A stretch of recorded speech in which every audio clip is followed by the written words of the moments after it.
Todas estas políticas se presentaron como prudentes, haciéndonos creer subliminalmente que en economía y que en la vida, independientemente de las circunstancias, el ahorro siempre es una virtud. Como de costumbre, estos simplismos no resisten el menor análisis. ¿Qué diría el ama de casa cuya vivienda se está incendiando y se le impide comprar el extintor en función de la virtud del ahorro? ¿Qué diría el empresario cuya máquina, base de su negocio, colapsó y se le pide no comprar una nueva máquina en nombre de la prudencia? ¿Qué opinaría la comunidad del padre de familia cuyo hijo está gravemente enfermo y no lo lleva al médico en homenaje a disminuir el gasto corriente? Algún sesudo analista observará de inmediato que estos son ejemplos microeconómicos a nivel de agentes económicos, pero resulta que a nivel macroeconómico, a nivel de sistema, el absurdo es aún mayor. El efecto recesivo que sacar recursos del flujo circular de la economía tiene, lo que pretenden algunos, excedente, mandarlos al exterior o tenerlos bajo el colchón, fideicomisados bajo 3.000 candados. El efecto recesivo que tiene sacar esos recursos de la economía puede ocasionar a futuro una reducción del ingreso nacional por el efecto recesivo que disminuya aún más el ahorro. Lo que se conoce en economía como la paradoja de la frugalidad. Esto no es nada nuevo. Por otro lado, la economía ecuatoriana por cada $10.000 genera un puesto de trabajo. Dejar, por ejemplo, 100 millones fuera del flujo de la economía, como muchos pretenden, significa dejar de generar 10.000 puestos de trabajo, lo cual está muy lejos de ser una virtud. Es decir, la supuesta prudencia que convirtió en ilegal hasta la inversión, en realidad ha sido la mayor imprudencia. Estos absurdos que todavía lamentablemente escuchamos contradicen uno de los pilares de la macroeconomía, que es el tratar de que el ahorro fluya de la forma más eficiente a la inversión productiva. De esta forma, estas políticas fiscales que se presentaron y se presentan como disciplinadas y prudentes pierden en las urnas consistentemente, recurrentemente, pero a través de otros mecanismos, medios de comunicación, cámaras de producción, etcétera, tratan de imponerse. Se presentaron como prudentes, aunque representaban altos costos en cuanto a crecimiento, empleo y bienestar. Estas políticas en realidad son políticas altamente imprudentes e incluso irresponsables. Por ejemplo, como ya mencionamos, pese a la recuperación de los precios del petróleo, recuerden ustedes, los precios se empezaron a recuperar desde el 2003, y no solo aquello, en el 2003 prácticamente se duplica la extracción petrolera nacional porque entra a funcionar el ducto de crudo pesado. Es decir, crece ingentemente el ingreso petrolero para el Estado ecuatoriano. Pese a los altos precios del petróleo, estas inversiones se postergaron las indispensables obras de infraestructura que requería el país y cuya ausencia nos ha costado miles de millones de dólares anuales. Si tuviéramos ya las represas, le insisto, que está construyendo el gobierno de la Revolución Ciudadana, estaríamos ahorrando por lo menos $1.000 millones de dólares anuales solo en represas, en esas que se están construyendo, no en las que estamos planificando, más las refinerías, etcétera. Nunca más nos debemos engañar por falacias sin el menor sustento. Repito, no hay mayor prudencia que el saber invertir. El gobierno respeta como el que más la autonomía del Instituto Ecuatoriano de Seguridad Social, pero tampoco nos dejemos engañar, compatriotas. No caigamos en la trampa. El gobierno no usará los recursos de los afiliados, como pretenden hacernos creer quienes sí llevaron a la quiebra la seguridad social, sin una adecuada política de inversión. Los recursos del IES son una parte importante del ahorro nacional. De hecho, en Estados Unidos y en muchos países, la seguridad social ni siquiera es autónoma, son parte del gobierno central. Y para el gobierno federal de Estados Unidos, las cotizaciones a la seguridad social es el segundo ingreso después del impuesto a la renta.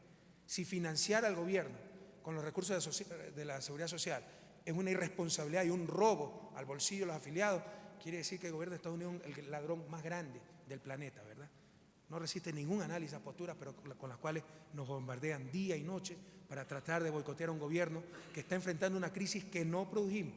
Es más, que es fruto de los modelos que siempre condenamos, pero obviamente nos crea problemas de liquidez y dificultades y nos quieren estrangular cortándonos las fuentes de financiamiento. Ese dinero, insisto, es parte del ahorro nacional y lo lógico es que se oriente a la inversión y al desarrollo. Al depositar los fondos de la seguridad social en el Banco Central y trasladarlos a la banca internacional, porque atentos, el Banco Central no tiene esa plata en sus bóvedas, la manda al exterior, inversiones peligrosas, porque son los bancos, los países que sí están colapsando, ¿verdad? Sufrimos una expropiación de nuestros recursos, ahí sí sufrimos una expropiación de nuestros recursos. La rentabilidad de los recursos del IES invertidos en el extranjero es de 0.7%, lo que impide generar ingresos suficientes para proteger a sus afiliados. Continuar con esto sería promover la desaparición de la seguridad social. La inversión de los fondos del IES no es un beneficio para el gobierno, no se engañen, no se dejen engañar, no es un beneficio para el gobierno, es un beneficio para el desarrollo nacional y, por supuesto, para el propio sistema de seguridad social. Está claro que la rentabilidad superior al 6% de los bonos del Estado, frente al 0.7% actual, beneficia a todos los afiliados. Hemos enfrentado, queridos compatriotas, a poderosos enemigos. Dijeron que estábamos llevando al país a la era de las cavernas, a juicio de los representantes de los bancos privados, ¿verdad? Y sin embargo, aquí están los resultados. La economía ecuatoriana ha crecido, se ha redistribuido el ingreso, las finanzas públicas gozan de buena salud y ellos mismos, los bancos privados, han tenido las mayores utilidades de toda su historia.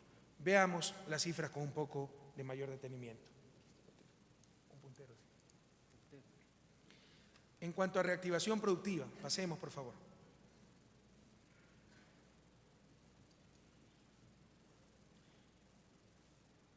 Para este año, conservadoramente, son cifras provisionales. El tercer trimestre hemos puesto un escenario bastante negativo, pero para este año, provisionalmente tenemos un crecimiento del 5.3% anual. De acuerdo a la CEPAL, el crecimiento va a ser 6.5% anual y en consecuencia Ecuador sería uno de los 4 países de América Latina que más ha crecido. Así como el año pasado nos acusaban de bajo crecimiento y nosotros dijimos para nosotros lo más importante no es aquello, sino la calidad del crecimiento, nos ratificamos en esa posición y como veremos hemos puesto mucho cuidado que este crecimiento sea generador de empleo de calidad, sea redistribuidor de la riqueza, disminuidor de la equidad, disminuidor de la inequidad, disminuidor de la pobreza absoluta. Sigamos. Déjame la anterior. Aquí un punto importante, porque muchos se engañan cuando no saben manejar los datos macroeconómicos. En el 2004 tuvimos un crecimiento del 8%, es decir, el manejo de la economía fue espectacular. No, eso se dio sencillamente a que desde el 2013, en agosto, empezó a funcionar el oleoducto de crudos pesados y en el 2004 ya funcionó todo el año, lo cual incrementó la producción petrolera del país en 35% y obviamente la tasa de crecimiento total. Pero ya veremos en ese año cuánto creció la tasa, cuánto creció la economía no petrolera, que es la que verdaderamente genera empleo, demuestra nuestra competitividad, nuestra capacidad de generar valor agregado, etc. Y otro punto importante que ya estamos trabajando para introducirlo en el análisis económico nacional es que se tiene que diferenciar entre lo que es el Producto Interno Bruto, lo que se produce al interior del país. Este petróleo, que en verdad ni siquiera se produce, se extrae, ¿verdad? Se extrajo dentro del país, pero el 80% iba fuera del país. Lo que quedaba para los ecuatorianos es una miseria. Tenemos que diferenciar el PIB versus el Producto Nacional Bruto, lo que queda para los ecuatorianos. Ese indicador económico no existe en los actuales momentos en la economía nacional y lo estamos estimando, es de difícil estimación, ¿verdad?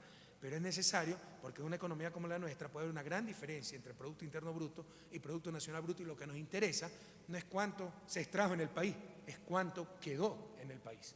Recuerden, con el oleoducto de crudos pesados